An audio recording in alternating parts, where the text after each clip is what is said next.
to somebody else while we have a little chat. And there's somebody who may also provoke you. I don't know where you stand on the environment. I don't think that there's a climate emergency. I think that's all not made the up. environment. That's lies. Well, in The that environment case, is cutting down trees. you will have common cause with our next guest, Paul Burgess. Yeah. Good to see you, Paul. How have you been? Hi. Yeah, fine. I've been churning out the videos on the papers as fast as I can in this mad, mad world. Listening to all the records be broken around me. Well, it was Without obviously. any historic context.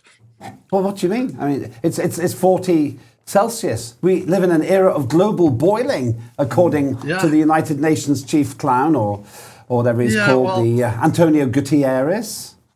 It's How do just you been justify? How do you declared the explain all hottest this? June. Well, first of all, you explain it by the hype, right? So let's look at the hype. Now, it's the hottest June in England, they said. Yes? Yes, they Notice said that. But it's In, not the in, hottest in June. history, in recorded history. Yeah. Yeah, that's ridiculous. But it's the hottest June not in Scotland. And it's hottest June not in Wales. It's only in England it's the hottest June. And what they do to get the average temperature, to see what the average temperature is each day, is they take the maximum and the minimum and they half it. Basically, that's it. They add them together and half it.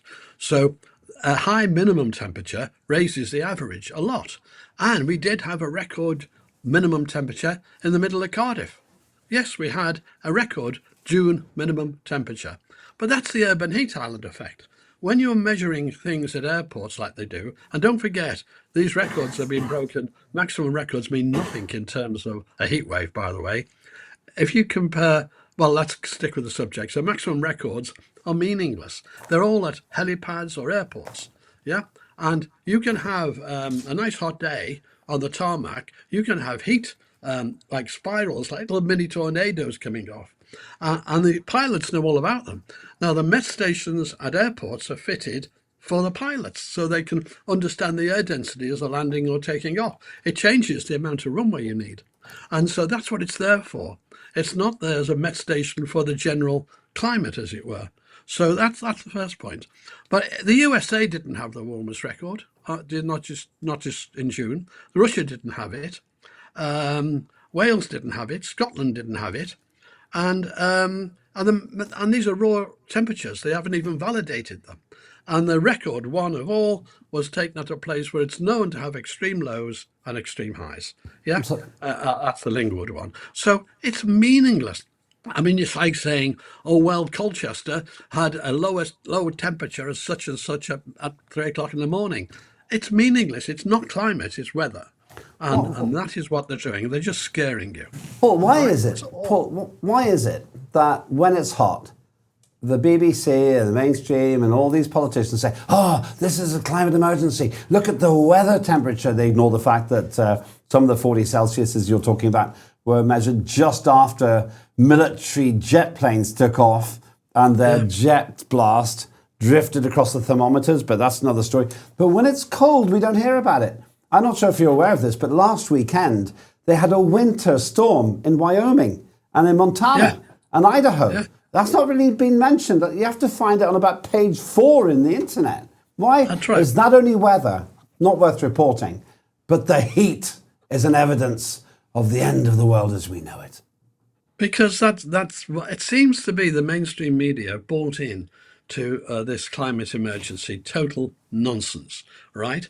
I mean, currently, if I took an electric fire or a lot of electric fires and tried to heat up the whole of the Atlantic from the equator up to Greenland, that would take a lot of heat, wouldn't it? But actually, the temperature of the Atlantic, with the Atlantic multidecadal oscillation, varies by about half a degree. Now, to heat up a whole ocean by half a degree is an enormous amount of heat, but that's on a cycle. On my own work, I've done the oceanic index with a bit of CO2 in it and that, and I've been able to establish the reasons for every single year's temperature since satellite records began. So I can match, without changing my formula or anything, I've matched every single year of the temperature records. And yes, we have warmed.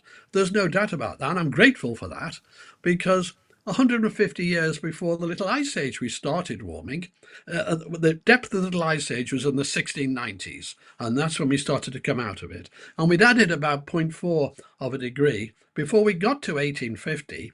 And the CO2 didn't really count in quantity until you got to the 1960s and into the 70s. So all of those fluctuations were natural. And so we're in. I've got some bad news for everyone. We're in a gap we're in an ice age at the moment, because an ice age is defined as having a glacier, say, ice at the poles, right? Ice at the poles defines an ice age. So we're in one. But there are gaps in these ice ages and gaps in the glaciation. And that's where, you get half a mile of ice over Birmingham. And these are about 10 or 11,000 years apart. We have 10 or 11,000 years gap from the glaciation and then back into one. Right, and we've been gradually declining as an Earth with these things, and we're now in the 11,000th year of the current interglaciation. So we know long term we're heading into another glaciation. Long term, we don't know when that'll come. By the way, no one understands when that'll come, and so we're enjoying now a relatively cool period to the past. I mean, only 8,000 years ago, it was about 7 degrees warmer in the Holocene. But you'll get a whole pile of people doing lots of stuff, telling you rubbish, because now we've got a self-perpetuating industry. And unless it keeps going with this hype all the time, it doesn't get paid. Sanyu Known says net zero is a scam and it's going to ruin us, going to destroy our economy. I happen to agree. I think that it is a scam, and I want to ask you. In fact, it's Sweet Freedom 999 says, please ask Paul, does he think the weather is being engineered? No, I don't. No, I don't. I've done a whole video paper on that. No, I don't. I don't think it's being engineered.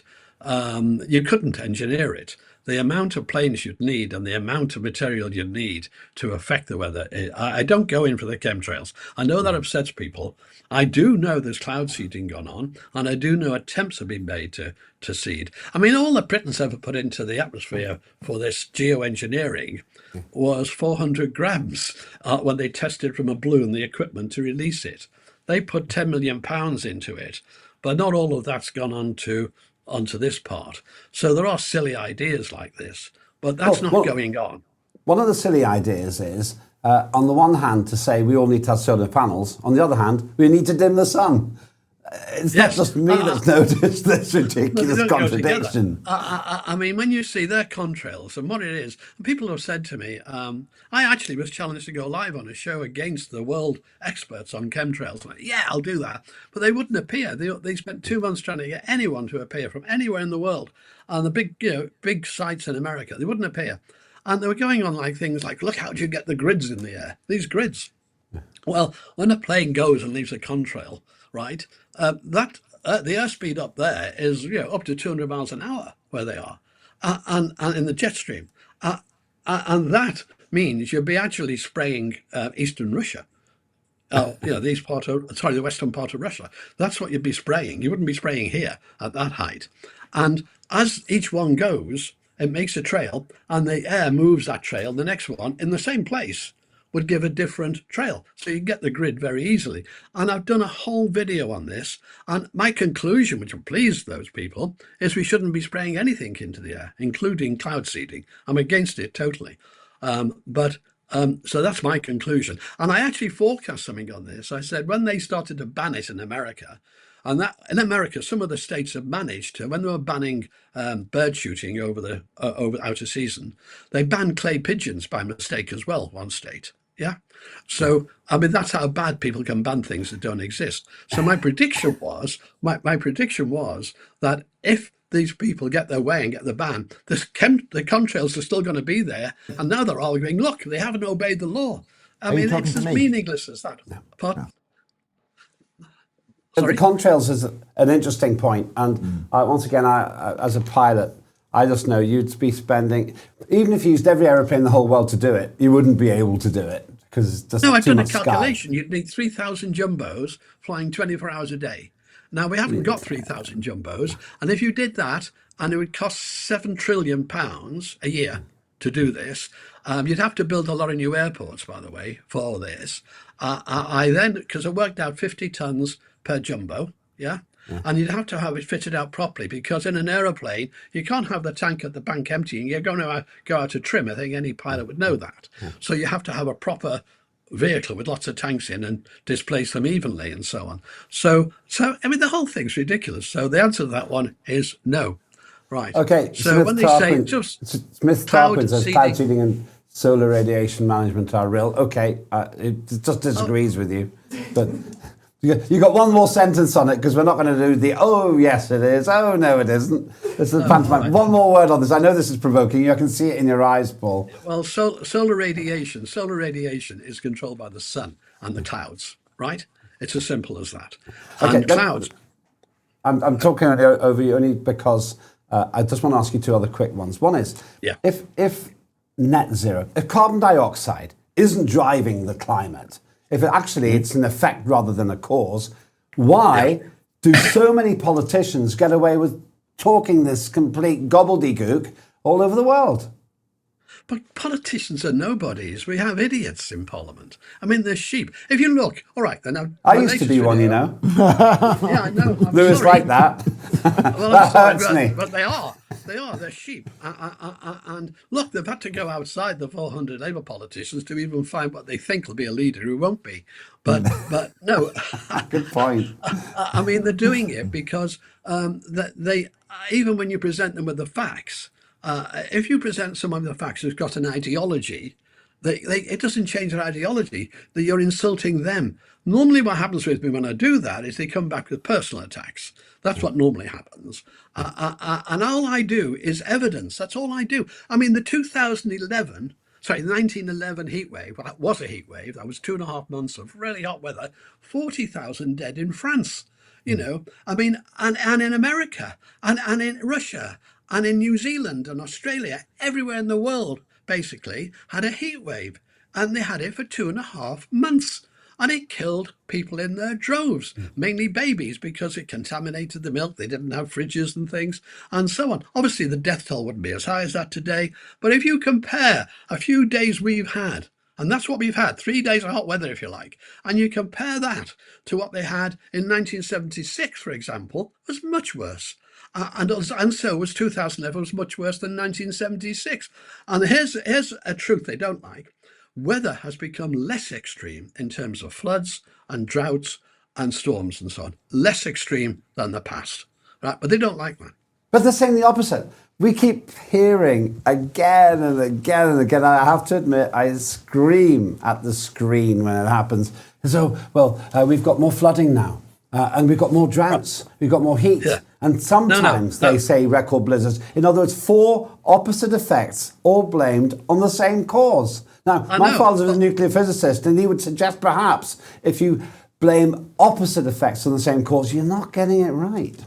Correct. Well, obviously that's my background. I was in water resource planning for the whole of Wales. That was my job, and I wrote hydroclimatology papers at the time, because my job was to say, how frequent are the floods? How big are they? How big are the droughts? Fact, the worst drought in our history that we know of, it was 1776, and that was 18 months. And that caused huge problems in Ireland and the UK. That was our worst drought. I blame the Americans for that. Pardon? I blame the Americans for that. Can't be a coincidence. No, 1776. I know. Well, that happened in America. They got it as well. But Lewis is 1776 loving it. was Go on. 1776 was our worst drought. 18 months. It's known as the Great Forgotten Drought. And I've ranked, in my work, I've ranked the worst droughts. And all the worst droughts were 1700, 1800, early 1900s, and so on. I mean, the 76 drought, I think, is about the 7th in the ranking. Yeah? And so on. So it isn't like what people say. And the funny part is, when I checked the Environment Agency in the UK, when I was doing that work and listed all the things, they agreed with me. Their papers, which no one reads, agreed with that, of course. They know that. And so floods, by the way, are hugely affected by the urbanization effect, because floods are all about not the average flow. They're all about flow in a very short time. And as you urbanize, you're going to get more. So you've got to allow for that. So I do counter papers, but I go into the history, I go into the science, and it's not true. And it's anything. It doesn't matter what it is, floods or droughts. They'll blame everything on this because there's an agenda out there. And it's a terrible agenda. No one should listen to. And you can't. When I confront politicians with things, they actually run away. They don't ever answer you. Bit like Prime Minister's Question Time. The guarantee is he's not going to answer anything. I did used to be an MP, but I'm better now. But if I know. I know you know. And I'll come to Lewis in a moment about it. I suspect he might not be a climate fanatic. But if you did have a climate fanatic, what would be the one question you would ask somebody who insists that there's a climate emergency? What would be the one question you would challenge them on? Well, I'd say, where's the evidence? Even the IPCC. The consensus: 99.9% of all scientists say that there's a climate emergency. No. You know, and I know that was actually 0.3%, right? Yeah. Look, science. We should all be fired, by the way, because if they think there is a climate emergency, they're obviously not paying attention to the data. Well, if there's a climate emergency, we're not doing anything about it. If it's a climate emergency caused by CO2, we haven't made all the conferences, all the meetings, worldwide meetings, all the COP meetings have made no difference whatsoever to the rise of CO2. Simple reason for that, because they're all flying there, producing the CO2 for the emergency, then cutting down the Amazon.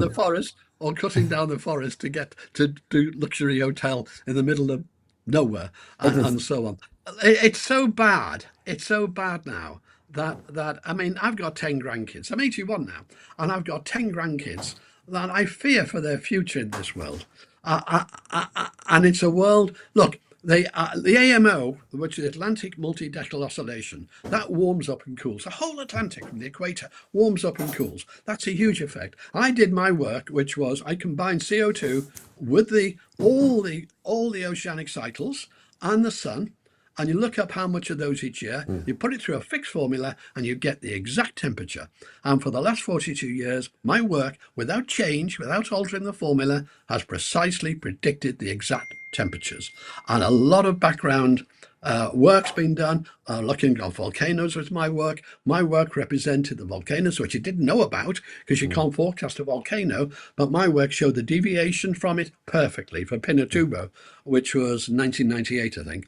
And so I've already done this work. And CO2 has an effect, but it's a small and diminishing effect. Now, it did have an effect further back because, as you know, it's a log scale and so on. So even that's incorporated into my work. It's called the Oceanic, and it combines the Indian Ocean, the Pacific Oceans, the ENSO and everything, and the big one, which is the Atlantic one, all together. And it monitors those each year, feeds that into a fixed formula, and you get the exact temperature of the world.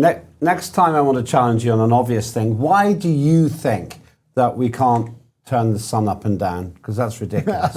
We can obviously control the sun. It's obvious. But don't even try to answer that. You know what? I'll say this is very technical. Everybody who's watching, you need to go to your internet. Svante Arrhenius has a lot to answer for. Paul knows what I'm talking about. Yeah. Lot to answer. Yeah, and he was Greta was a descendant, wasn't she? Probably. That would explain a lot. Yeah. Actually, what she was. I didn't know that, but it literally does explain a lot. Paul, got to let you go. I will definitely buy you dinner. Sardines probably not on the menu because there's a shortage. Thank you so much. That is Paul Burgess. It's always a great thing to